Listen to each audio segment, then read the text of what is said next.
ನೀವು ಮಾಡ್ತಾ ಇರುವ ಈ ಸಣ್ಣ ತಪ್ಪಿನಿಂದ ನಿಮ್ಮ ಲೆಕ್ಕನೇ ತಪ್ಪಾಗ್ತಿತ್ತು. ನಿಮಗಿದು ಗೊತ್ತಾ? ಹಾಗಾದರೆ ಇನ್ಮೇಲೆ ಈ ತಪ್ಪನ್ನು ಮಾಡಬೇಡಿ. ಹಾಯ್ ಫ್ರೆಂಡ್ಸ್, ಎಲ್ರಿಗೂ ನಮಸ್ಕಾರ. Welcome to new world. ಇವತ್ತಿನ ವಿಡಿಯೋದಲ್ಲಿ ನಾನು ಭಾಗಕಾರ ಲೆಕ್ಕದೊಂದಿಗೆ ಬಂದಿದ್ದೀನಿ. ನಿಮಗೆ ಭಾಗಕಾರ, ಗುಣಾಕಾರ, ಸಂಕಲನ, ವ್ಯವಕಲನ ಯಾವುದೇ ಲೆಕ್ಕ ಇದ್ರೂ ನನ್ನ ಚಾನಲಲ್ಲಿ ನೋಡಿ ನಿಮಗೆ ಕ್ಲಿಯರ್ ಆಗಿ ಅರ್ಥ ಆಗುವ ಹಾಗೆ ನಾನು ವಿಡಿಯೋಸ್ನ ಮಾಡಿದ್ದೀನಿ.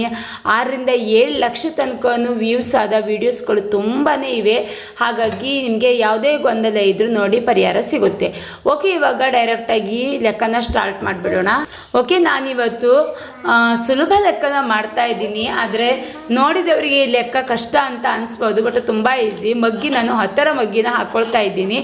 ಯಾಕೆ ಅಂತ ಹೇಳಿದರೆ ನಿಮಗೆಲ್ಲರಿಗೂ 10ರ ಮಗ್ಗಿ ಕಾಮನ್ ಆಗಿ ಎಲ್ರಿಗೂ ಬರುವುದರಿಂದ ನಾನು ನಿಮಗೆ ಈಸಿಯಾಗಿ ಅರ್ಥ ಆಗಲಿ ಅನ್ನೋ ಕಾರಣಕ್ಕೆ 10ರ ಮಗ್ಗಿನ ಹಾಕ್ಕೊಳ್ತಾ ಇದ್ದೀನಿ. ಓಕೆ, 29,580 ಭಾಗಿಸು 10 ಇದನ್ನು ಇವಾಗ ನಾವು ಭಾಗಿಸಬೇಕು. ಹಾಗಾಗಿ 10ರ ಮಗ್ಗಿ ನಿಮಗೆ ಗೊತ್ತಿದ್ರೂ ಸಹಿತ ನಾನು ಸರಿಯಾಗಿ ಎಕ್ಸ್ಪ್ಲೇನ್ ಮಾಡುವ ಉದ್ದೇಶದಿಂದ ನಾನಿಲ್ಲಿ 10ರ ಮಗ್ಗಿನ ಬರ್ಕೊಳ್ತಾ ಇದ್ದೀನಿ. ನೀವು ಭಾಗಕಾರ ಅಥವಾ ಗುಣಾಕಾರ ಲೆಕ್ಕ ಮಾಡುವಾಗ ನಿಮಗೆ ಮಗ್ಗಿ ಗೊತ್ತಿರಲೇಬೇಕು. ಹಾಗೆ ಮಗ್ಗಿನ ಈಸಿಯಾಗಿ ಹೇಗೆ ಕಲಿಯೋದು ಅಥವಾ ನಿಮಗೆ ಮಗ್ಗಿ ಗೊತ್ತಿಲ್ಲದೆ ಇದ್ದರೂ ಸಹಿತ ಅದನ್ನು ಈಸಿಯಾಗಿ ಹೇಗೆ ಮಾಡೋದು ಅನ್ನೋದ್ರ ಬಗ್ಗೆ ನಾನು ತುಂಬ ವೀಡಿಯೋಸನ್ನು ಹಾಕಿದ್ದೀನಿ. 1ರಿಂದ 20 ತನಕ ನಾನು ಹಾಕಿದ್ದೀನಿ. ಹಾಗಾಗಿ ಬೇಕಿದ್ದರೆ ಆ ವಿಡಿಯೋನ ನೋಡಿ, ತುಂಬ ಚೆನ್ನಾಗಿ ಅರ್ಥ ಆಗುತ್ತೆ, ನಿಮಗೆ ಕೂಡ ಖುಷಿ ಆಗುತ್ತೆ, ನಿಮಗೆ ಅನಿಸುತ್ತೆ. ಓಕೆ, ಇವಾಗ ನಾನು ಲೆಕ್ಕನ ಮಾಡ್ತಾ ಇದ್ದೀನಿ. ಇವಾಗ ಭಾಜ್ಯನ ಇಲ್ಲಿ ಬರ್ಕೊಳ್ಬೇಕು, ಈ ಕಡೆ ಭಾಜಕನ ಬರ್ಕೊಳ್ಬೇಕು. ನಾನು ಇವಾಗ ಭಾಜ್ಯನ ಬರ್ಕೊಳ್ತಾ ಇದ್ದೀನಿ. 29,580 ಇದು ಭಾಜ್ಯ. 29,580 ಭಾಜ್ಯ. ಹಾಗಾದರೆ ಭಾಜಕ ಎಷ್ಟು? 10 ಅಲ್ವಾ?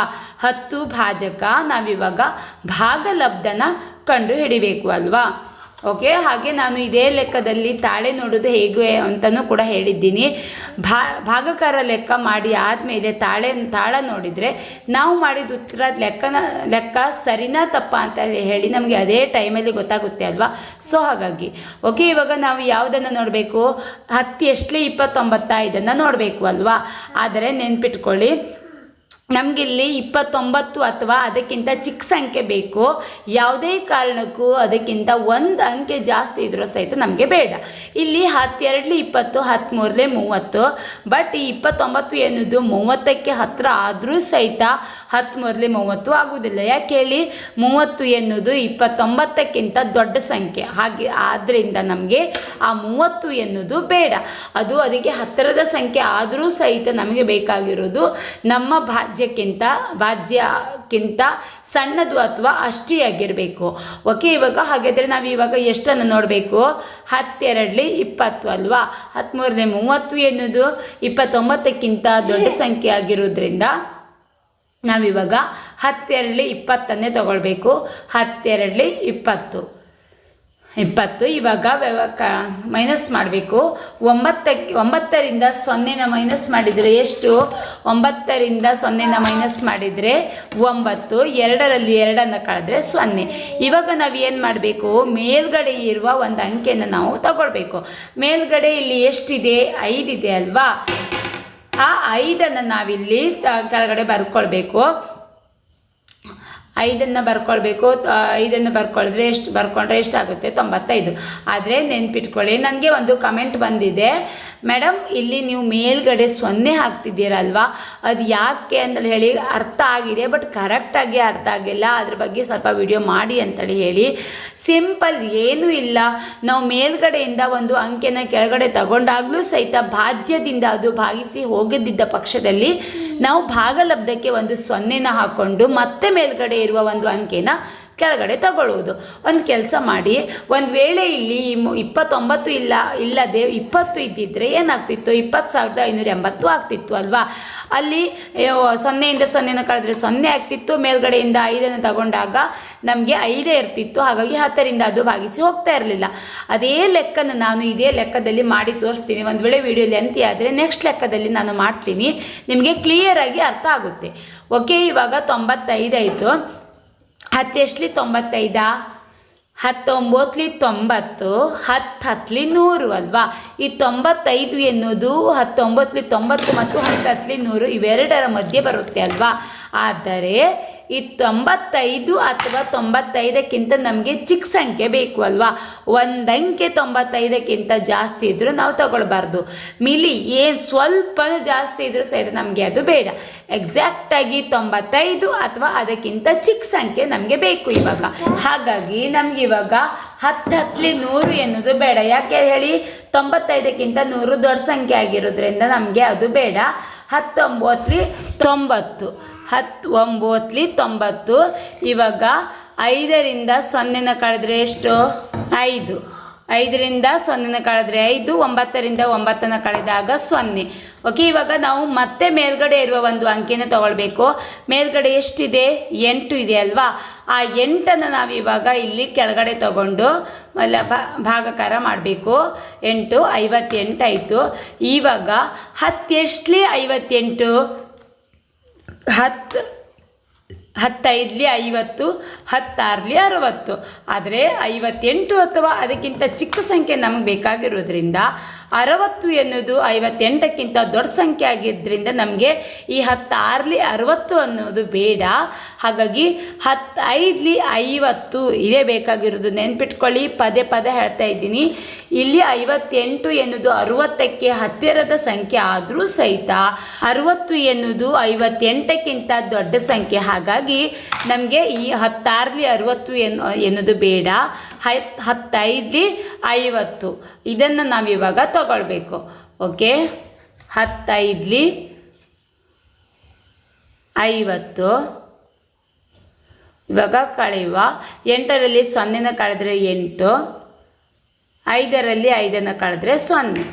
ಓಕೆ, ಇವಾಗ ಭಾಜ್ಯದಲ್ಲಿ ಇನ್ನೂ ಒಂದು ಅಂಕೆ ಇದೆ, 0 ಇದೆ ಅಲ್ವಾ. ಆ 0ನ ನಾವು ಮತ್ತೆ ಕೆಳಗಡೆ ತಗೊಳ್ಬೇಕು. 85.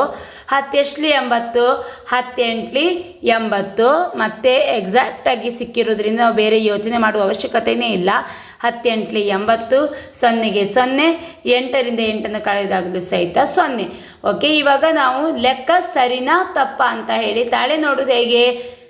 ಇವಾಗ ಭಾಗ ಲಬ್ಧ ಗುಣಿಸು ಭಾಜಕ ಮಾಡಿದರೆ ನಮಗೆ ಭಾಜ್ಯ ಬರಬೇಕು. ಭಾಜ್ಯ ಕರೆಕ್ಟಾಗಿ ಬಂದರೆ ನಮಗೆ ಅದು ಲೆಕ್ಕ ಸರಿ ಅಂತ ಲೆಕ್ಕ. ಯಾಕೆ ಅಂತ ಹೇಳಿದರೆ 0 ಇಲ್ಲಿ ಶೇಷ 0 ಅಲ್ವಾ. ಹಾಗಾಗಿ ಭಾಜ್ಯನೇ ಎಕ್ಸಾಕ್ಟಾಗಿ ಬರಬೇಕು. ಓಕೆ, ಇವಾಗ 0ಯಿಂದ ಯಾವುದೇ ಅಂಕಿನ ಗುಣಿಸಿದ್ರು ಸಹಿತ ಆವಾಗ 0ನೇ ಬರುತ್ತೆ ಅಲ್ವಾ. 0ಯಿಂದ 8ನ್ನು ಗುಣಿಸಿದರೆ 0, 0ಯಿಂದ 5ನ್ನು ಗುಣಿಸಿದರೆ 0, 0ಯಿಂದ 9ನ್ನು ಗುಣಿಸಿದರೆ 0, 0ಯಿಂದ 2ನ್ನು ಗುಣಿಸಿದರೆ 0. ಈ 0 ಕೆಳಗಡೆ ಯಾವ ಅಂಕಿಯನ್ನು ಬರಿಬಾರ್ದು, ಅದಕ್ಕೋಸ್ಕರ ನಾನು ಹೀಗೆ ಮಾಡ್ಕೊಳ್ತಾ ಇದ್ದೀನಿ. 1 8ಲಿ 8, 1 5ಲಿ 5, 1 9ಲಿ 9, 1 2ಲಿ 2. ಇವಾಗ ಕೂಡಿಸಬೇಕು. 0 0ಗೆ 8ನ್ನು ಕೂಡಿಸಿದ್ರಾಗ 8, 0ಗೆ 5ನ್ನು ಕೂಡಿಸಿದರೆ 5, 0ಗೆ 9ನ್ನು ಕೂಡಿಸಿದರೆ 9, 2 29,580. ನಮ್ಮ ಭಾಜ್ಯ ಎಷ್ಟು? ಅಷ್ಟೇ ಅಲ್ವಾ, 29,580. ನೋಡಿ, ಭಾಜ್ಯ ಕರೆಕ್ಟಾಗಿ ಬಂದಿದೆ. ನಾವು ಮಾಡಿದ ಉತ್ತರ ಸರಿ. ಒಂದು ವೇಳೆ ಶೇಷ 0 ಬಂದಿದ್ದರೆ ಇಲ್ಲಿ ನಮಗೆ ಸ್ವಲ್ಪ ಕಮ್ಮಿ ಬರ್ತಿತ್ತು. ಇದಕ್ಕೆ ನಾವು ಇಲ್ಲಿ ಗುಣಲಬ್ಧಕ್ಕೆ ಆ 0ನ ಶೇಷನ ಆ್ಯಡ್ ಮಾಡಿದರೆ ಮತ್ತೆ ಕರೆಕ್ಟಾಗಿ ನಮಗೆ ಭಾಜ್ಯ ಸಿಗ್ತಾ ಇತ್ತು. ಹಿಂದಿನ ಲೆಕ್ಕದಲ್ಲಿ ನಾನು ಹೇಳಿದ್ದೆ. ಹಾಗಾಗಿ ನಾನು ಮಾಡಿದ ಲೆಕ್ಕ ಇಲ್ಲಿ ಸರಿ. ಓಕೆ, ಆವಾಗ ನಿಮಗೊಂದು ಲೆಕ್ಕ ಹೇಳಿದೆ ಅಲ್ವ ನಾನು. 29,580 ಇಲ್ಲಿದೆ. ಆದರೆ ನಿಮ್ಮ ಡೌಟನ್ನು ಕ್ಲಿಯರ್ ಮಾಡೋದಕ್ಕೋಸ್ಕರ ನಾನಿಲ್ಲಿ 20,580 ಅಂತ ಹೇಳಿ ಬರೆದಿಟ್ಕೊಂಡು ಒಂದು ಲೆಕ್ಕನ ಮಾಡ್ತೀನಿ ಅಂತ ಹೇಳಿದ್ದೆ ಅಲ್ವಾ. ಹಾಗಾಗಿ ಆ ಲೆಕ್ಕನ ನಾನಿಲ್ಲಿ ಇವಾಗ ಚುಟುಕಾಗಿ ಮಾಡಿ ತೋರಿಸ್ತಾ ಇದ್ದೀನಿ. ನೋಡಿ, 29,580 ನಾನು ಮಾಡಿದ ಉತ್ತರನೂ ಕರೆಕ್ಟ್ ಬಂತು. ಇವಾಗ ಅದರಲ್ಲಿ ಸ್ವಲ್ಪ ಚೇಂಜಸ್ ಇದ್ರೆ ಯಾವ ರೀತಿ ಆಗುತ್ತೆ ಅಂತ ಹೇಳಿ ನೋಡೋಣ. 20,580 ಭಾಗಿಸು ಅದೇ ಲೆಕ್ಕ 10. ಇಲ್ಲಿ ಸೇಮ್ ಇದೆ ನೋಡ್ಕೊಳ್ಳಿ, 29,580.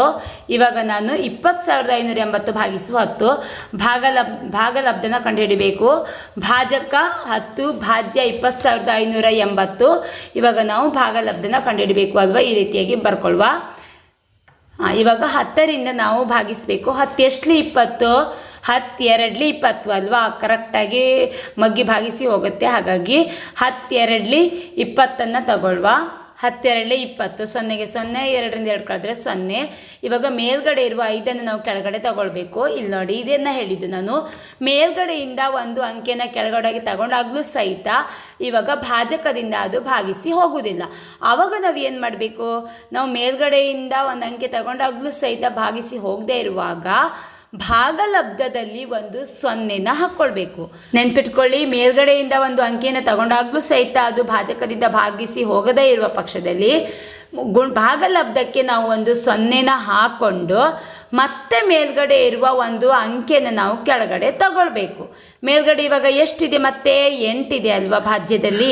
ಆ 8ಅನ್ನು ನಾವಿಲ್ಲಿ ಕೆಳಗಡೆ ತಗೊಂಡು ಇವಾಗ ಭಾಜಕದಿಂದ ಭಾಗಿಸಬೇಕು.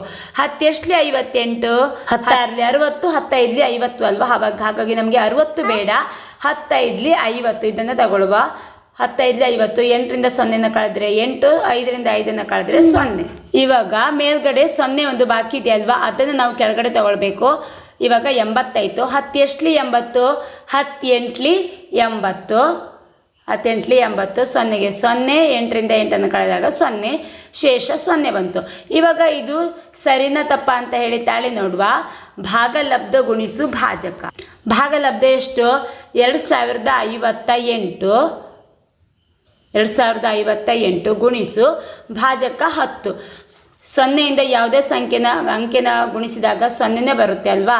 0ಗೆ 8ಅನ್ನು ಗುಣಿಸಿದಾಗ 0, 0ಗೆ 5ಅನ್ನು ಗುಣಿಸಿದಾಗ 0, 0ಗೆ 0, 0ಗೆ 2ಅನ್ನು ಗುಣಿಸಿದಾಗ ಸಹಿತ 0. ಓಕೆ, ಇವಾಗ 1 ಇಲ್ಲಿ 0ಗಳ ಯಾವ ಅಂಕೆನೂ ಬರಿಬಾರ್ದು. 1 8 8, 1 5 5, 1 0 0, 1 2 2. ಓಕೆ, ಇವಾಗ ಸಂಖ್ಯೆ ಕೂಡಿಸುವ. 0 8 5, 0ಗೆ 0 2, 20,580. ಹಾಗಾಗಿ ನಮ್ಮ ಉತ್ತರ ಎಷ್ಟು? ಸರಿ ಅಲ್ವಾ? ಇವಾಗ ಭಾಜ್ಯನೂ ಕೂಡ 20,580. ಓಕೆ, ತಾಳಿ ನೋಡಿ ಕರೆಕ್ಟಾಗಿ ಬಂತು ಅಂತ ಹೇಳಿದರೆ ನೀವು ಮತ್ತೆ ಕನ್ಫ್ಯೂಸ್ ಮಾಡ್ಕೊಳ್ಳೋದೇ ಬೇಡ, ನಿಮ್ಮ ಉತ್ತರ ಸರಿ ಅಂತಲೇ ಅಂದ್ಕೊಳ್ಳಿ. ಇದೇ ಥರದ ಇನ್ನಷ್ಟು ಎಜುಕೇಷನಲ್ ವೀಡಿಯೋಸ್ಗಳಿಗಾಗಿ ನನ್ನ ಚಾನಲನ್ನು ಸಬ್ಸ್ಕ್ರೈಬ್ ಮಾಡಿ. ಹಾಗೆ ದಯವಿಟ್ಟು ಈ ವಿಡಿಯೋ ಇಷ್ಟ ಆದರೆ ಒಂದು ಲೈಕ್ ಕೊಟ್ಟು ಬೇರೆಯವರಿಗೂ ಶೇರ್ ಮಾಡಿ.